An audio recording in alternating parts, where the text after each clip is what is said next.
बहुत साल पहले की बात है। लक्ष्मी नगर में एक बहुत बड़ा जंगल हुआ करता था।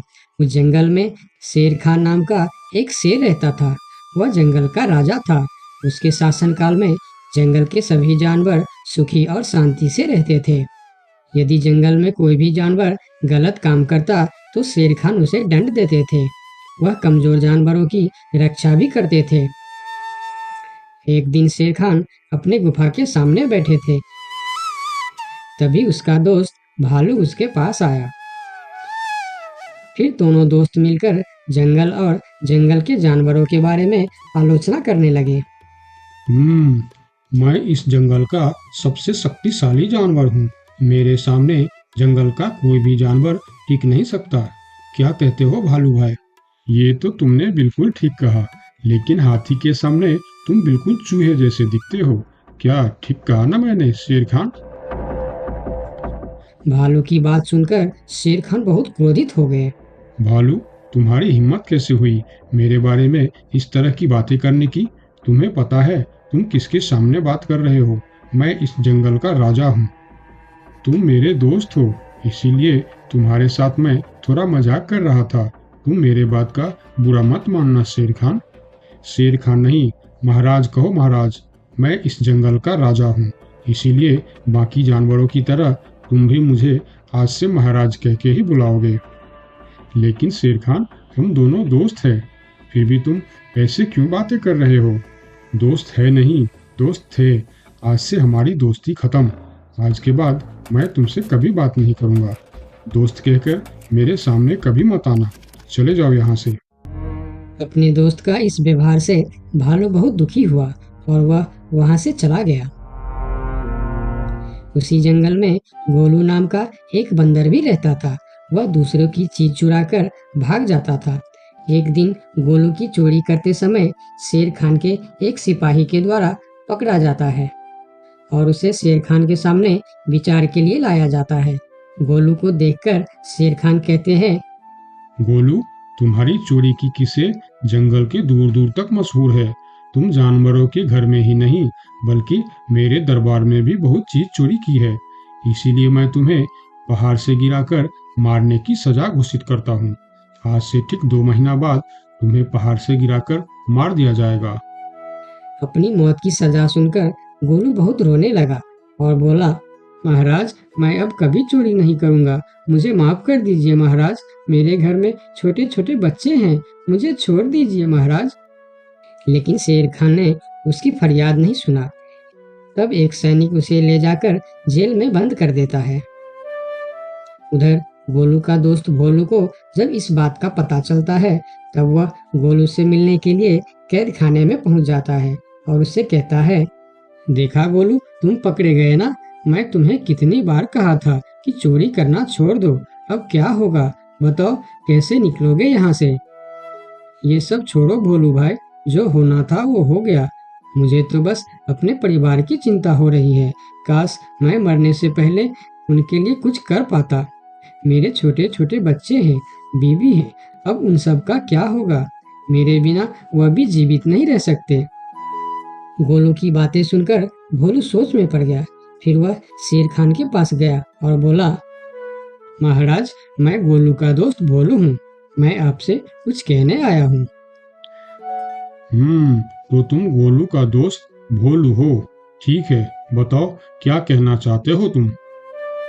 महाराज, मैं चाहता हूँ कि आप गोलू को कुछ दिन के लिए उसके परिवार के पास जाने दें, ताकि वह मरने से पहले अपने परिवार के लिए कुछ इंतजाम कर सके। मरने वाले का आखिरी इच्छा पूरा कीजिए महाराज। आप एक बार उसके परिवार के बारे में भी सोचिए। गोलू ने जो किया उसमें उसकी परिवार की क्या गलती है? अगर आप उसे कुछ दिन के लिए अपने परिवार के पास रहने दोगे तो शायद उसका परिवार बच जाएगा। मैं इस बारे में तुम्हारी कोई मदद नहीं कर सकता। अगर अपने परिवार से मिलने के बहाने गोलू भाग गया तो मैं किसको सजा दूंगा? शेर खान की बात सुनकर भोलू थोड़ा सोच में पड़ गया। फिर बोला, तो ठीक है महाराज, आप गोलू को छोड़ दीजिए। जब तक गोलू वापस नहीं आ जाता, मैं उसकी जगह कैद खाने में रहूंगा। और अगर वह कभी वापस नहीं आया तो क्या तुम उसके हिस्से की मौत की सजा भी लोगे? थोड़ा सोचकर बताओ। हाँ महाराज, मैं इसके लिए भी तैयार हूँ। भोलू की बात मानकर शेर खान ने गोलू को कैद से निकालकर भोलू को कैद खाने में डलवा दिया। तब बाहर निकलकर गोलू ने भोलू को बोला, दोस्त तुम चिंता मत करना, मैं समय से पहले ही वापस आ जाऊंगा। ऐसा कहकर गोलू वहां से चला गया और भोलू गोलू की जगह कैद खाने में रहने लगा। इस तरह बहुत दिन बीत गया, लेकिन गोलू वापस नहीं आया। तब एक दिन शेर खान भोलू के पास आया। देखा बंदर, मैंने कहा था ना, गोलू वापस नहीं आएगा। अगर कल सुबह तक गोलू वापस नहीं आया तो शर्त के अनुसार कल शाम के समय तुम्हें पहाड़ से गिरा दिया जाएगा।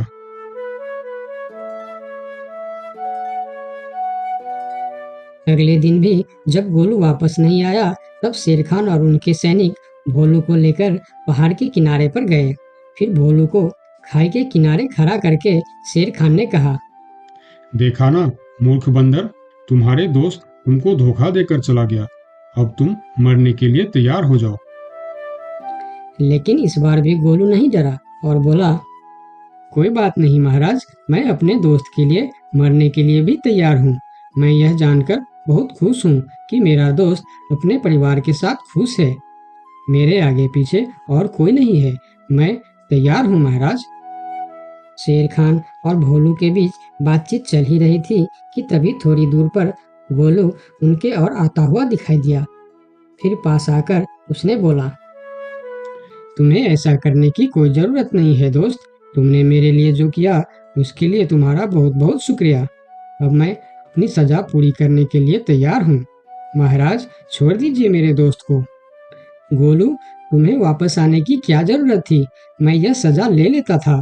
तुम्हारे घर में छोटे छोटे बच्चे हैं, बीवी है, उनका क्या होगा? मेरे परिवार में मेरे अलावा और कोई नहीं है, इसीलिए यदि मैं मर भी जाऊं तो मेरे लिए किसी को कोई दुख नहीं होगी। तुम यहाँ से चले जाओ। नहीं दोस्त, गलती मैंने की है, इसीलिए सजा भी मुझे ही मिलनी चाहिए। उन दोनों की दोस्ती को देखकर शेर खान सोचने लगे, ये दोनों अपने दोस्ती के खातिर एक दूसरे के लिए जान देने के लिए तैयार है, और मैं एक छोटी सी बात के लिए अपने सबसे अच्छे मित्र भालू से दोस्ती तोड़ दी। यह मैंने बहुत बड़ा गलती कर दी। मुझे इसका प्रायश्चित करना ही होगा। किसी को मरने की कोई जरूरत नहीं है। तुम दोनों की दोस्ती देखकर मैं गोलू की सजा माफ करता हूँ। और याद रखना गोलू, अगर तुमने फिर से चोरी की तो अगली बार मैं तुम्हारी सजा माफ नहीं कर पाऊंगा। नहीं नहीं महाराज, आज के बाद मैं फिर कभी ऐसा गलती नहीं करूंगा। आज से मैं ईमानदारी से मेहनत करके अपना परिवार चलाऊंगा। आपका बहुत बहुत धन्यवाद महाराज। ठीक है, अब तुम लोग यहाँ से जा सकते हो। उनके जाने के बाद शेर खान सीधा अपने दोस्त भालू के पास गया। भालू मेरा दोस्त, मैं यहाँ तुमसे माफी मांगने के लिए आया हूँ। मैंने जो उस दिन तुम्हारे साथ व्यवहार किया वह बहुत गलत था। मैं बहुत शर्मिंदा हूँ। मुझे माफ कर दो मेरे दोस्त। लेकिन महाराज, आपने तो कहा था। महाराज नहीं, शेर खान बोलो, शेर खान। आज से तुम मुझे महाराज नहीं, शेर खान ही बुलाओगे, क्योंकि दोस्त एक दूसरे के नाम लेकर ही बुलाते हैं। आज से तुम मेरे सबसे अच्छे दोस्त हो। गोलू और भोलू की दोस्ती देखकर शेर खान को अपनी गलती का एहसास हुआ और उसने भालू से माफी मांगी और दोनों फिर से दोस्त बन गए। तो दोस्तों, इस कहानी से हमें यह सीख मिलता है कि कभी-कभी दूसरे के अच्छाइयों को देखकर भी हम अच्छा बन जाते हैं। इसीलिए हमें हमेशा अच्छे लोगों के साथ ही दोस्ती रखनी चाहिए और अच्छे-अच्छे काम भी करनी चाहिए। आपका बहुत-बहुत धन्यवाद। एक समय की बात है, लक्ष्मी नगर में एक बड़ा जंगल था। उस जंगल में सोनू नाम का एक हिरन रहता था, जिसे जंगल में रहते हुए काफी साल हो गया था। सोनू का इस दुनिया में कोई नहीं था। कुछ महीने पहले ही उसका माँ बाबा गुजर गए थे।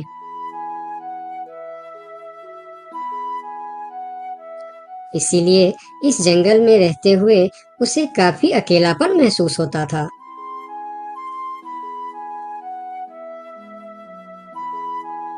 कितना बड़ा जंगल है हमारा, लेकिन फिर भी एक अजीब सा अकेलापन महसूस होता है। काश मेरा भी कोई दोस्त होता तो कितना अच्छा होता। तभी वहां से एक तेंदुआ और सियार गुजर रहे थे। सोनू को अकेला देखकर दोनों उसके पास आए और बोलता है, अकेले अकेले क्या कर रहे हो? हमसे दोस्ती कर लो, हम है ना तुम्हारे साथ रहने के लिए। क्या मैं तुम दोनों से दोस्ती कर लूं? तुम लोगों को काम है दूसरे को बेवकूफ बनाना और उनका खाना चुराना और परेशान करना। तुम दोनों से दोस्ती करके मैं गलत चीजों के अलावा और कुछ नहीं सीखने वाला। इससे अच्छा तो मैं अकेले ही ठीक हूँ। अब तुम दोनों यहाँ से जा सकते हो। अभी तो तुम हमारी दोस्ती को ठुकरा रहे हो, लेकिन वक्त आने पर तुमको हमारी दोस्ती की अहमियत पता चलेगी, देख लेना। ये कहकर वह दोनों वहां से चले जाते हैं। उन दोनों के चले जाने के बाद हिरन कुछ देर बाहर बैठा रहा। फिर धीरे धीरे शाम हो गई। तब हिरन भी घर के अंदर चला गया। अगले दिन सुबह जब हिरन अपने घर के बाहर बैठा था, तब हिरन ने देखा कि एक छोटा सा हाथी जो उसकी उम्र का था, वह धीरे धीरे उसके पास आ रहा है और उनके पास आके कहा, कैसे हो प्यारे हिरन? मेरा नाम गोलू है। मैं आज ही इस जंगल में आया हूँ। तुम्हारा नाम क्या है? क्या तुम इस जंगल में रहते हो?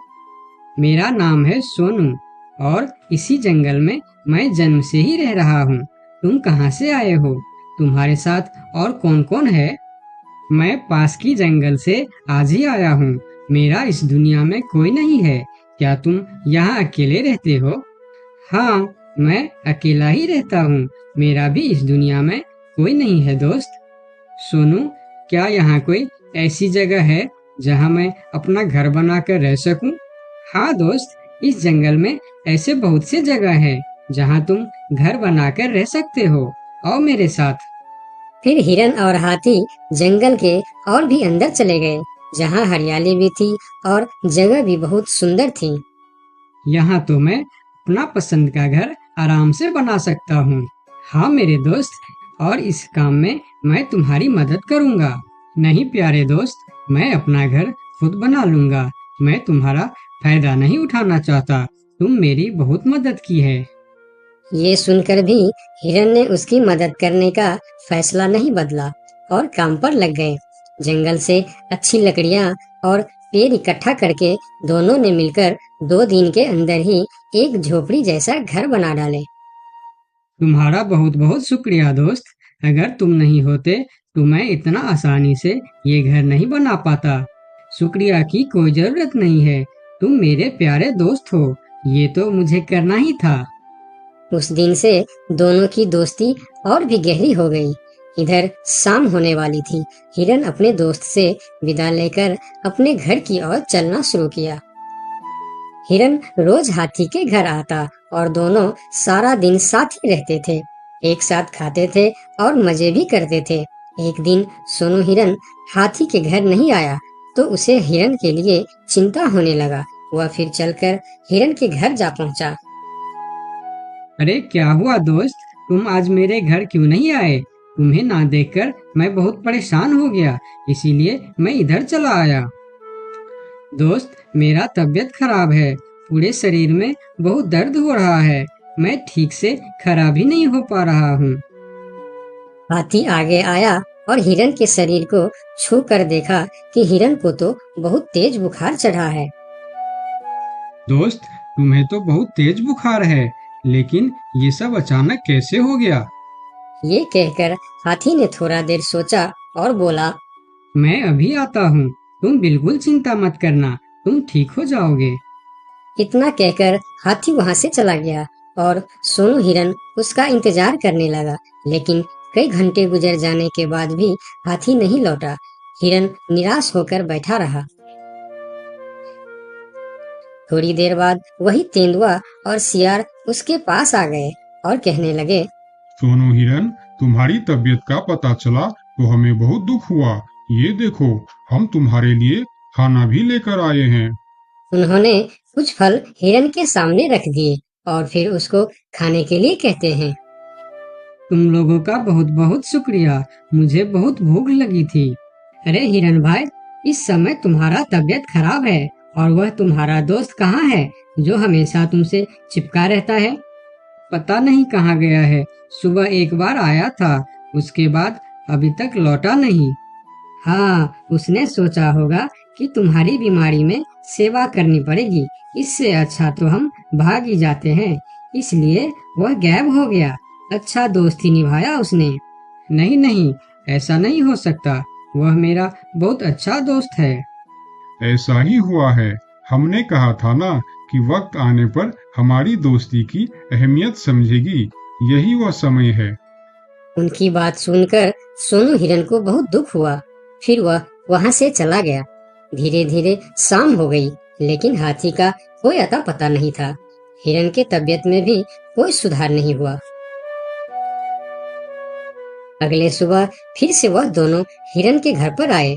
आज भी दोनों ने हिरन के लिए कुछ फल लेकर आए थे। हिरन बहुत खुश होकर खाने लगा। उसे अपने आप पर शर्म आ रहा था कि जिन जानवरों को वह बुरा भला कह रहा था, आज मुसीबत में वही उसके काम आ रहे हैं। वह हर बार उनका शुक्रिया कर रहा था और माफी भी मांग रहा था। फिर थोड़ी देर बात करके दोनों वहां से चले गए। कब तक हम इनकी नौकरी करते रहेंगे? अब अपने योजना को अंजाम देने का समय आ गया है, नहीं तो बहुत देर हो जाएगा। हाँ, तुमने बिल्कुल ठीक कहा। अब हमें और समय नष्ट नहीं करना चाहिए।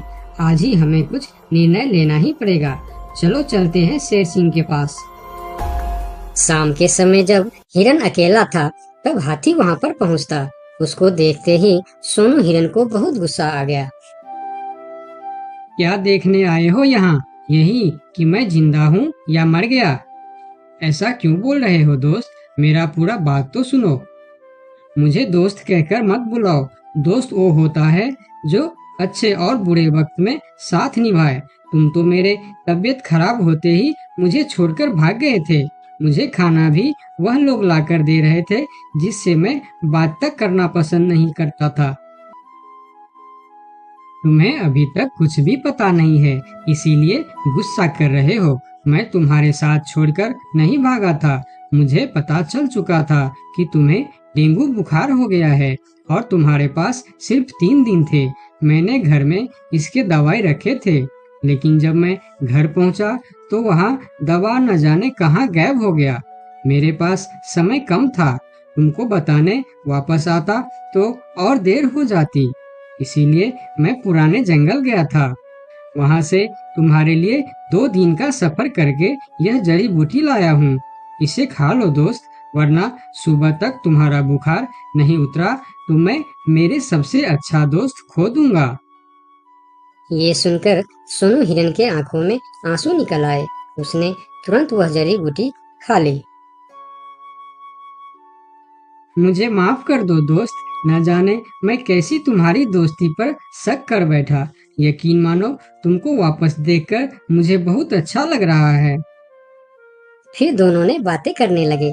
इतने में सोनू को अच्छा महसूस होने लगा। फिर वह उठकर खड़ा हो गया। अरे देखो दोस्त, मैं तो बिल्कुल ठीक हो गया। तुम्हारा बहुत बहुत धन्यवाद दोस्त। दोनों घर के बाहर बातें कर रहे थे, तभी वहां पर शेर सिंह को साथ लेकर वह दोनों आ गए। तुम लोगों के साथ ये शेर सिंह यहाँ क्या कर रहा है? शेर सिंह, यही वह हिरन है जिसे हमने आपके लिए तैयार किए हैं। ये सुनकर हिरन डर गया और फिर उसको समझ में आया कि ये दोनों क्यों इसका सेवा कर रहा था। इधर शेर सिंह हिरन को शिकार करने के लिए आगे आया। तब हाथी बोला, मेरे रहते तुम लोग मेरे दोस्त को कुछ भी नहीं कर सकता। ये कहकर हाथी आगे आया और जैसे ही शेर सिंह ने हिरन की तरफ कदम बढ़ाया, हाथी ने शेर सिंह को जोर का टक्कर मारा और शेर सिंह दूर जाकर गिरा और उसकी कमर का हड्डी टूट गया और वह उठ भी नहीं पाया। यह देखकर तेंदुआ और सियार जल्दी जल्दी वहां से भाग गया। फिर उस दिन के बाद हिरन और हाथी